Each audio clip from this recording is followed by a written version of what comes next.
would please have a seat. National Cathedral at a little after 11. But good morning. Today we've got some good news. Good news about the economy. For the 6th month in a row, inflation has come down. Measured over the last 12 months, it has fallen 6.5 to 6.5%. That's down from 7.1% the month before. It's down from 9.1% this summer. Inflation is now at its lowest level since October of 2021. When we look at just the last 3 months, we see that inflation fell to 1.8% on an annualized basis. It's down from more than 11% in the first 3 months of last year. So the data is clear. Even though inflation is high in major economies around the world, it's coming down in America month after month, giving families some real breathing room. And the big reason is falling gas prices. My administration took action to get oil onto the market and bring down prices. Now gas is down more than $1.70 from its peak. That adds up to a typical family with 2 vehicles to a savings of $180 a month, every single month, that stays in their pockets instead of being spent at the pump. Food inflation is slowing as well. Last month we saw the smallest increase in food prices in almost 2 years. And much of that increase was due to the avian flu outbreak, which has driven up the egg prices around in the United States. It's not just gas and food prices, though. When we look at what economists call core inflation, which takes out energy and food, we see welcome news as well. Core inflation is down to the lowest level in a year. Over the past 3 months, core inflation has come down to 3% on an annualized basis. That's down from more than 6% at the beginning of 2022. The cost of goods is actually falling as prices from everything from computers to used cars are coming down as well. And inflation in the core services is moderating as well. You know, and as inflation is coming down, take-home pay for workers is going up. Workers' wages are higher now than they were 7 months ago, adjusted for inflation. Wages for lower income and middle income workers have gone up even more. It all adds up to a real break for consumers, real breathing room for families, and more proof that my economic plan is working. When I came to office almost 2 years ago, the economy was flat on its back, as you'll all remember. Millions of people had lost their jobs through no fault of their own. Millions who kept their jobs saw the hours and paychecks cut. Hundreds of thousands of small businesses permanently closed their doors. People were hurting badly. That's what we inherited. The pandemic was raging and the economy was reeling. We acted decisively to put in place a new strategy that would rescue the economy from the pandemic downturn.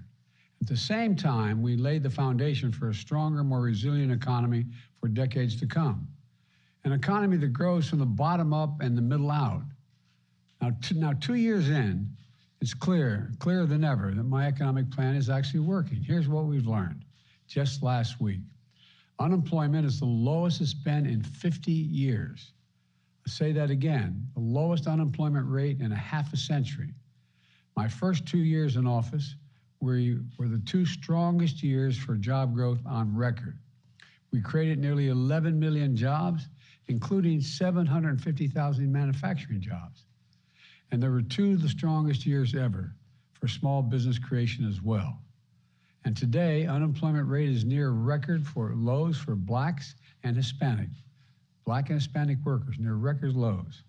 And it's the lowest ever on record for people with disabilities. We're seeing American families breathing a little easier. More Americans have health insurance than they did ever in our history. Fewer families are facing foreclosures today than before the pandemic. And we still have more work to do, though, but we're clearly moving in the right direction.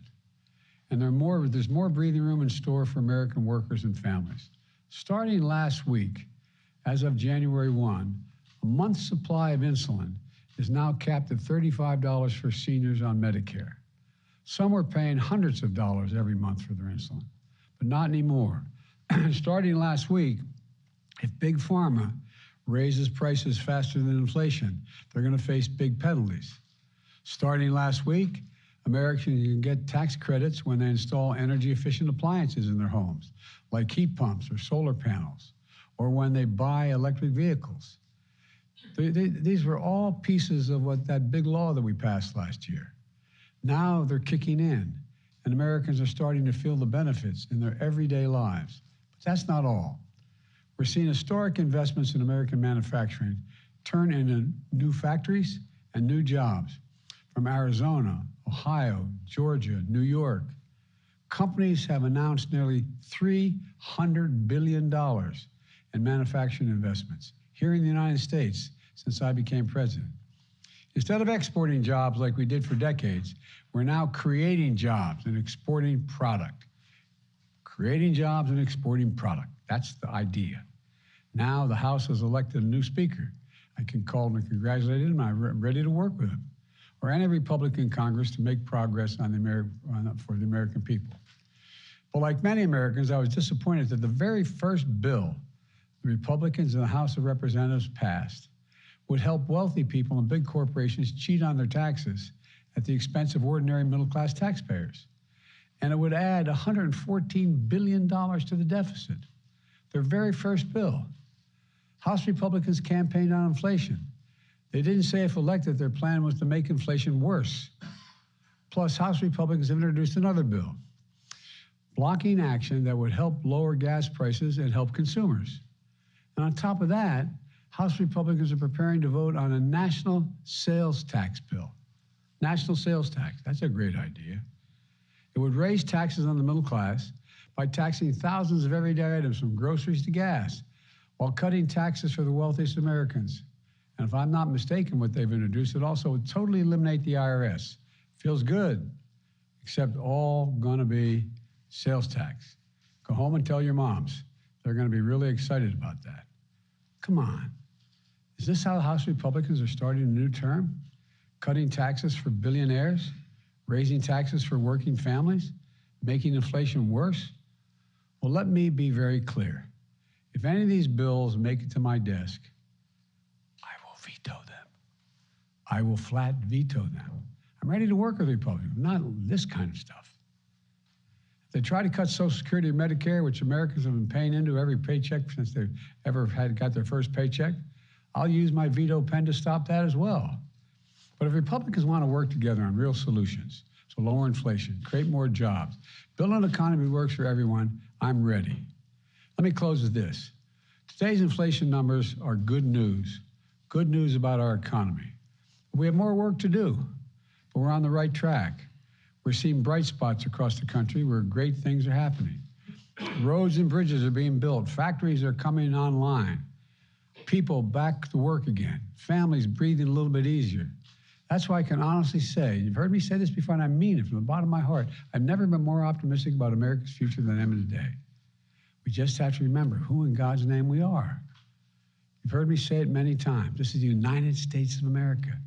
There's nothing beyond our capacity if we work together.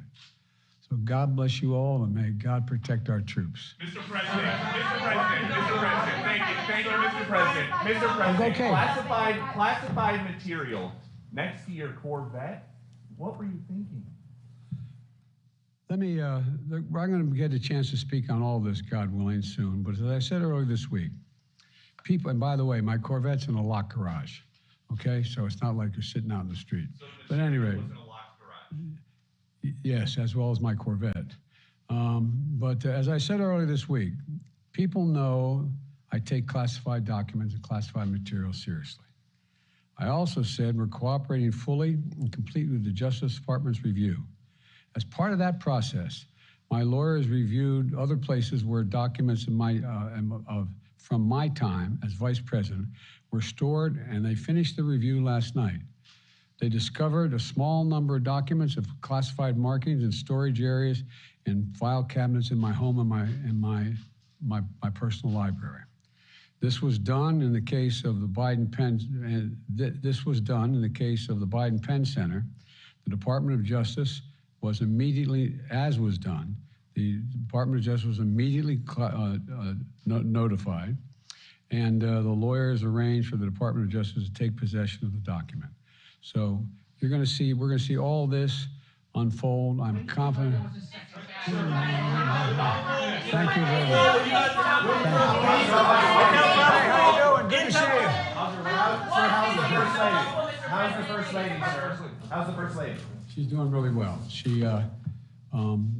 She was under a long time for 5 hours because what they were doing is they would do the Mohs, meaning remove what they thought might be cancerous, and they'd have to then go back and test it and see what it was. But she's doing really well. She's up. We had breakfast this morning. She's recovering, and she's gonna be sore for a while because of the work they did on her eyes, and that's where one of these were. But she is a 0 to 1% chance of ever return of any cancer, and so thank God she is doing really well. Thank you for asking.